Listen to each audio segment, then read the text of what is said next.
Trump just signed something called the One Big Beautiful Bill Act. Yes, that's literally what it's called. So, what's inside? Tax breaks for almost everyone. But here's the catch, some people are getting a lot more than others. If you're middle class, working overtime, or surviving off tips, this might actually help you more than the headlines say. But if you're high income and living in a blue state, you might not be as lucky. Today, we're going to break down what this bill actually does, who wins and who loses, and what the media is not telling you. This is your daily breakdown of politics, policy, and money in America. And today we're talking about Trump's newly signed One Big Beautiful Bill. Whether you love him or hate him, the bill is now law. And it changes a lot about how taxes work in 2025 and beyond. Excuse me. It extends the 2017 tax cuts that were set to expire at the end of this year. The 2017 Trump Tax Cuts and Jobs Act lowered tax rates for individuals and businesses, doubled the standard deduction, expanded the child tax credit, and cut the corporate tax rate from 35% to 21%. It also capped the SALT deduction at $10,000 and created a 20% deduction for pass through businesses. Back to today's new bill, it throws in new tax breaks for everyday workers and businesses. And it reshuffles the tax pie in ways that not everyone's happy about. So let's start with what's actually in this bill. First, the 2017 tax cuts for most households are staying in place. That alone is huge. Then there are new tax breaks, ones that hit where people really feel the pressure. Tips, overtime pay, car loan interest, and even a fresh deduction for senior citizens. And on the business side, there is a whole list of adjustments that are supposed to encourage hiring, investment, and growth. State and local tax deductions also get more generous, but only for some people. We'll get into that later. Now, you might be thinking, hey, that sounds like something for everyone. And technically, it is. But don't be fooled. Not everyone benefits equally. Let's say the entire United States population is 100 people. You line them up from the poorest to the richest. The top earners control a massive chunk of the country's income and an even bigger share of its tax burden.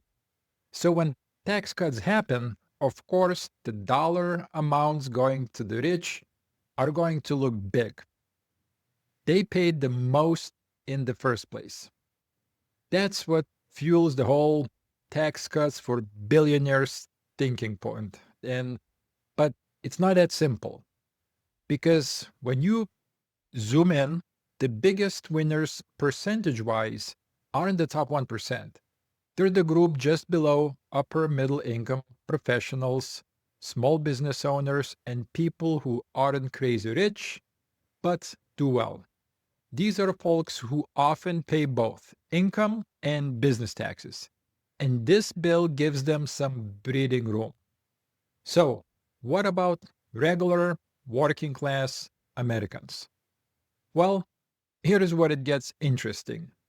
If you work for tips, full overtime, or earn hourly wages, this bill could give you real noticeable savings. Because when your tax bill is already low, even a small cut makes a big impact. A few extra $100 might not sound like a lot to a millionaire, but for someone paying rent, buying groceries, or filling up their tank every week, it matters. And this bill gives that group some help. Seniors also win.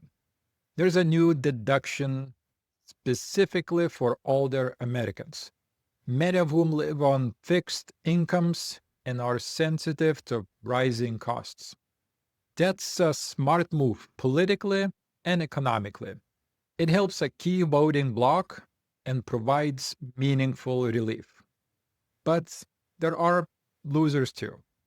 If you're a high earner in a high tax state like California or New York, you're still dealing with that SALT deduction cap. In plain English, you can deduct all of your state and local taxes from your federal tax bill. That's been a thorn in the side of wealthy blue state residents since 2017, and it's not going away. Parents of college students are also seeing some cuts to their usual deductions. Same with gamblers. Yes, even that made into the bill. You can deduct gambling losses the way you used to. Now, let's talk about how economists view this bill versus how the media spins it. The media usually compares the new system to what we have right now. But that's kind of misleading because if Congress had done nothing, the 2017 tax cuts would have expired. Everyone's taxes would have gone up, period. This bill prevents that. So, what Trump really did here was stop a looming tax hike. In other words, it's not just about who gets a tax cut, it's about who avoids a tax increase. That's a subtle difference, but it matters. And it's one the headlines rarely explain. And here's something else worth noting. This bill doesn't just lower taxes. It sends a message Trump and his team are saying. We're betting on business. We're betting on workers. And we're betting that lower taxes mean more productivity, more hiring, and more growth. Now, excuse me, whether or not that happens, we'll see. But that's the strategy. So let's recap. If you're working overtime or living off tips, this bill might help more than you expect. If you're upper middle class, you probably see a solid win. If you're wealthy in a blue state, you might get squeezed. And if Congress had done nothing, everyone's taxes were going up. So this bill, at the very least, stops that from happening. No law is perfect, but in the world of tax policy, this one tries to touch nearly every corner of the population. It's bold, it's sweeping, and it's classic Trump.